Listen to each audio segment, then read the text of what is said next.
Since pretty much all high-end and even mid-range GPUs are so expensive at the moment, for this video, I really wanted to put together a build that is a little bit more reasonable for a lot of people, but that can still offer a very decent 1440p gaming experience. And I didn't just want to go for the absolute cheapest parts that you can currently buy, but every part in this build will offer a lot of value on its own. So let's see what I put together here. Let's see what kind of performance we can expect from this build, and what will happen if you do have a bit of a bigger budget to go for a slightly more expensive GPU. Let's begin. So my initial idea for this build was to use a budget of 1,300 euros, which was how much you had to pay for an RTX 5070 Ti a couple of weeks ago. But luckily, GPU prices have come down a little bit, so this whole build now costs as much as a base model RTX 5080 graphics card. And the main focus of this build is the Intel ARC B580 GPU. I actually bought this one a few months ago for around 300 euros when every other NVIDIA and AMD GPU were either out of stock or extremely overpriced. And the availability of these Intel cards is still completely fine today, or at least that is the situation here in Europe. So I got the ASRock Steel Legend model because I really like the design of it, and it actually didn't cost me that much more than other versions would. Quality-wise, it is a very decent card, so not really exceptional, but also not built worse than most RTX 5060 Ti's or even RTX 5070 cards that will cost you a lot more. For the CPU, I wanted to spend around 200 euros, and I managed to pick up a Ryzen 5 7600X for a little bit less than that. It is an older processor, but it is still a very decent base for a PC that is meant primarily for gaming and focused on value.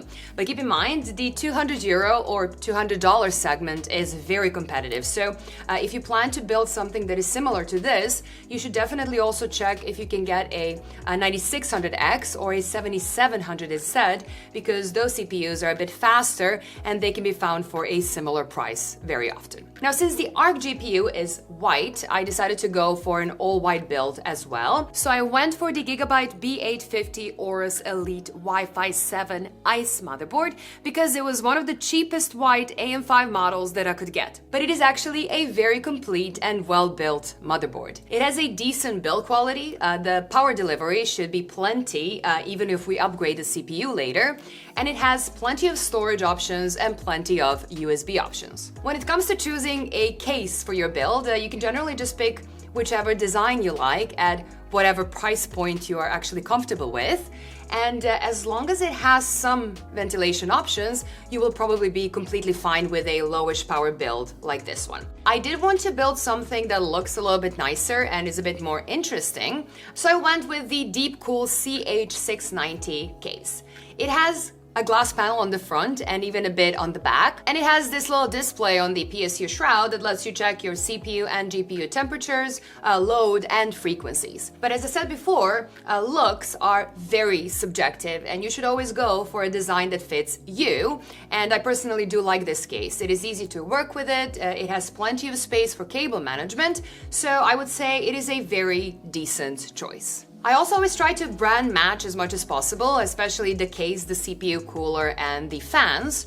And since the case has space for a 360mm radiator and it doesn't come with any fans by itself, I wanted to grab a 360 all-in-one that is affordable and that uses the exact fans that you can buy separately for a good price.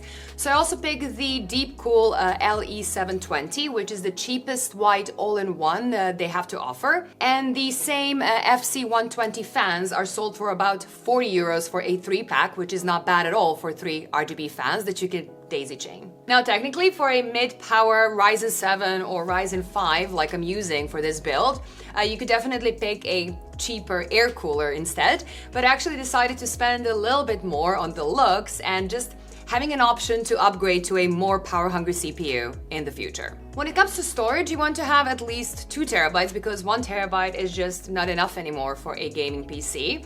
And for this build, I went with the 2 terabyte Crucial P310 SSD, which is fine for a PC that is mostly meant for gaming. But since the prices and availability of SSDs are so much different depending on where you live, you should always try to get what is the cheapest option in your region, or if there is a good special you can pick up. So drives like the Kingston NV3, WD Blue SN5000 or the NM790 from Lexar, for example, will offer roughly the same experience for a very similar price. And it is a pretty similar story when it comes to memory. So I ended up using a kit that I already had lying around instead of buying another one, but you can just grab any decently priced 32GB DDR5 6000 option and you will be more than fine. Now 16GB is only a tiny bit cheaper, and unless you're on a super tight budget, I would not go for under 32 gigs. And finally, the power supply. This system will pull around 300 watts in total, so pretty much any decent quality power supply can do the job just fine. But a little bit of headroom is always nice for future upgrades, and a 650 watt model will usually not cost that much more than a 500 watt model. I use the Deepcool PL650D in this case, which was the cheapest 650 watt PSU in stock. That also comes with white cables. It is not fancy or modular or anything else like that, but it performs well and it is affordable. And I think the build turned out really well with all the parts matching nicely. Plus, the little display on the side just makes it stand out a little bit more compared to the other builds. It was also really easy to put this build together since there is plenty of space to work in, there is plenty of space for cable management, and there are some ease of use features like removing the fan bracket to install the fans outside of the case and then just slide it back in. Now, the only downside of this case is how they actually designed the frame around the I/O shield, which can actually go over your GPU's I/O depending on the model of the GPU you're using. Now, I reached out to Deepcool about this and they actually acknowledged the problem, and they said that they will be discussing a possible revision of this case. So I'm going to leave an update in the pinned comment down below if that actually happens. Anyway, let's look at some performance numbers, starting with the thermals. In a CPU stress test, the Ryzen 7 7600X only ended up using around 105 watts of power, and that doesn't really stress the whole build that much. None of these sensors really looked all that different from how this build would look in idle, with the case air temperature being just barely above 23-degree ambient. But while playing Cyberpunk 2077, which actually stresses the GPU and the CPU quite a bit, with the CPU using around 70 watts and the GPU using around 150 watts, the case temperature was a little bit higher, but I usually set a maximum of 40 degrees as a target for the internal air temperature, and this is way below that. In terms of gaming performance, the ARC GPU actually did pretty well. Now, obviously lighter games like Doom Eternal, CS2, and Spider-Man will run really well on a 1440p monitor, but heavier games like Cyberpunk 2077 or The Witcher 3 also performed well without any upscaling. For some of the heaviest titles, you do need to enable upscaling. Now, Starfield, for example, will go up from being very sluggish to nicely playable.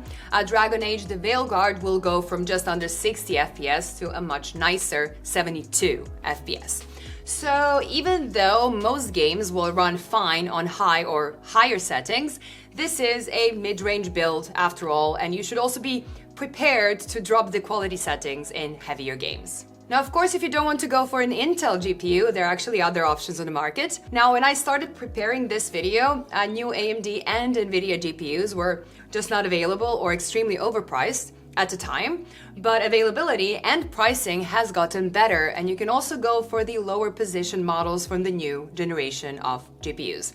Just make sure that you skip the 8GB versions and go for a 16GB models. Now, if you go for AMD, you can get a 16GB Radeon RX 9060 XT for about 400 euros. And if you go for NVIDIA, you can get a 16GB RTX 5060 Ti for around 450 euros, while the white Gigabyte Eagle Ice model that I have right here will be a bit more. And looking at some numbers using the same build, but then with the Gigabyte 5060 Ti instead, it will definitely offer more performance. It is around 20 to 40% faster than the ARC in most games I've tested with this build.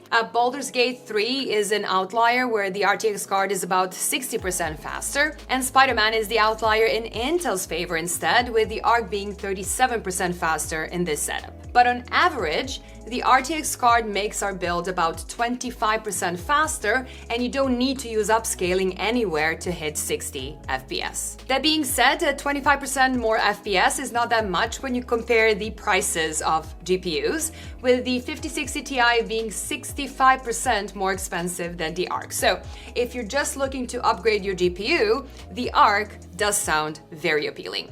But if you take the total cost of this build in consideration, going from 1,300 euros to around 1,500 euros makes the total build only 15% more expensive, while being 25% faster. And that is ignoring the fact that DLSS does add extra value, that it has more VRAM, and that it has a more complete feature set in general. So if you're building a brand new system yourself, make sure you make a similar calculation and see what makes more sense to you and to your budget. As usual, I'm gonna make a list of all the parts that I use so you can check those out, but I'm also going to add some alternative options and recommendations based on the prices of when this video goes live, including some ways to save money and some options to upgrade to if you do have a little bit more budget instead. So make sure you check the description of this video, and if you have any questions or suggestions or anything else, please do leave a comment and I'm gonna do my best to answer every one of them. Thank you so much for watching. I really hope you liked this video. If you did and you want to see more videos like this one, please do consider clicking that subscribe button. Bye guys, and I will see you in the next one. Bye!